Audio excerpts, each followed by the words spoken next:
Good morning बच्चों। आज हम पढ़ेंगे कक्षा 6 विषय विज्ञान अध्याय 14 जल भाग 2। मेरा नाम निशी अरोड़ा है और मेरे साथ हैं रामस्वरूप कुमार। प्यारे बच्चों, भाग 1 में हमने पाठ का सारांश जाना कि जल हमारे लिए क्यों महत्वपूर्ण है और जल चक्र क्या होता है। आज हम इस अध्याय के प्रश्नोत्तर करेंगे। शुरू करें बच्चों।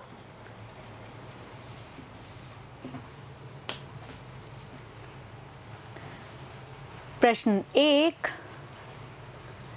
दिए गए शब्दों की सहायता से रिक्त स्थान भरो। अ, जल को वाष्प में परिवर्तित करने के प्रक्रम को डैश कहते हैं। बच्चों, हमें इस प्रश्न में सहायता के लिए जो शब्द दिए गए हैं उसमें से एक सही शब्द चुनना है और रिक्त स्थान भरने हैं। कौन से शब्द हैं? वाष्पोत्सर्जन या संघनन। बच्चों, तुम जानते ही हो कि जल को वाष्प में बदलने को वाष्पोत्सर्जन कहते हैं। तो हम यहाँ लिखेंगे वाष्पोत्सर्जन।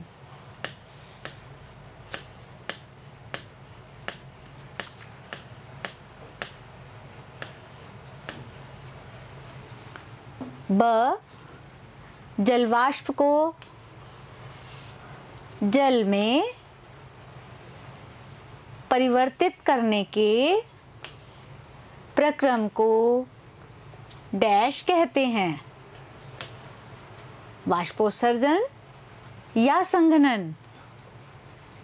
बच्चों, संघनन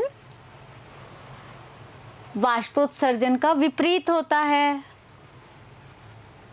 इसमें जलवाष्प वापस जल में बदलती है।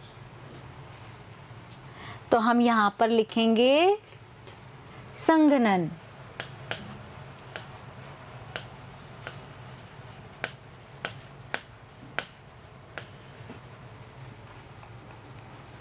स, 1 वर्ष या इससे अधिक समय तक वर्षा न होना उस क्षेत्र में डैश लाता है। सूखा या बाढ़। बच्चों, क्या आएगा? इसका सही उत्तर है सूखा। जब बहुत समय तक बारिश नहीं होती तो उस क्षेत्र में सूखा हो जाता है।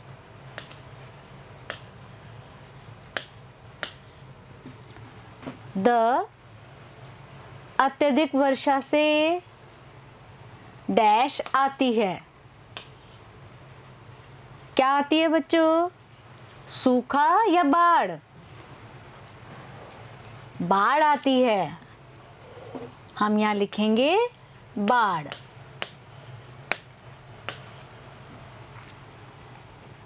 प्रश्न 2, सत्य असत्य कथनों का चयन कीजिए। बच्चों, इस प्रश्न में हमें जो कथन दिए गए हैं, अगर ये सही हैं तो सत्य पर निशान लगाएंगे और अगर ये गलत हैं तो असत्य पर। अ, वायु में जलवाष्प केवल मानसून के समय में उपस्थित रहती है। क्या ये कथन सही है बच्चों? नहीं बच्चों, यह कथन सही नहीं है। वायु में जलवाष्प सभी मौसम में उपस्थित रहती है। तो हम यहाँ असत्य पर निशान लगाएंगे। ब, पृथ्वी पर सबसे प्रमुख स्रोत समुद्र, महासागर, नदियाँ, झरने आदि हैं। क्या ये कथन सही है बच्चों? यह बिल्कुल सही है। पृथ्वी पर सबसे प्रमुख स्रोत समुद्र, महासागर, नदियाँ, झरने आदि हैं। तो हम यहाँ सत्य पर निशान लगाएंगे। स, पानी की बर्बादी को बचाना पानी संरक्षण कहलाता है। यह कथन बिल्कुल सही है। हम सत्य पर निशान लगाएंगे। द, बादलों का निर्माण वाष्पीकरण एवं वाष्पोत्सर्जन के कारण मुख्यतः होता है। यह कथन बिल्कुल सही है। जब पानी वाष्पीकृत होता है तो यही जल वाष्प वापस बादलों में परिवर्तित होती है। तो यह कथन सही है। प्रश्न 3, जल चक्र का चित्र बनाइए। बच्चों, इस प्रश्न के उत्तर में तुम्हें यह चित्र देखकर चित्र बनाना है। बच्चों, जब आप चित्र बनाओ तो आपको ये तीर भी अवश्य बनाने हैं, जिनसे हमें ये पता लग रहा है कि पानी समुद्र से, पौधों से वाष्प के रूप में ऊपर जा रहा है। इनसे बादल बने और बादलों से वापस पानी जमीन पर वर्षा के रूप में या हिम के रूप में धरती पर वापस आ रहा है। तो इस चित्र को देखकर आप चित्र बनाना। प्रश्न 4, सूखा कब पड़ता है? उत्तर, लंबे समय तक वर्षा न होने से सूखा पड़ सकता है। प्रश्न 5, वर्षा जल संग्रहण क्या है? उत्तर, वर्षा का जल एकत्र करने को वर्षा जल संग्रहण कहते हैं। तो बच्चों, अभी हमने इस पाठ के प्रश्न उत्तर किए। अब आप गृह कार्य करेंगे। गृह कार्य प्रश्न 1,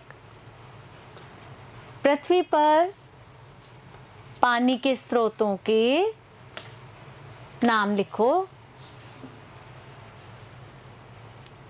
प्रश्न 2, जल हमारे लिए क्यों आवश्यक है?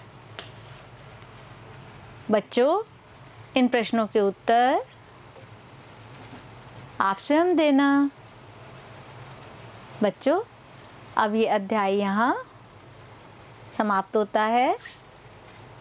आप इस वीडियो को दोबारा देखना, प्रश्न उत्तर कॉपी में लिखना, चित्र बनाना और याद भी करना। ठीक है बच्चों, धन्यवाद, बाय बाय।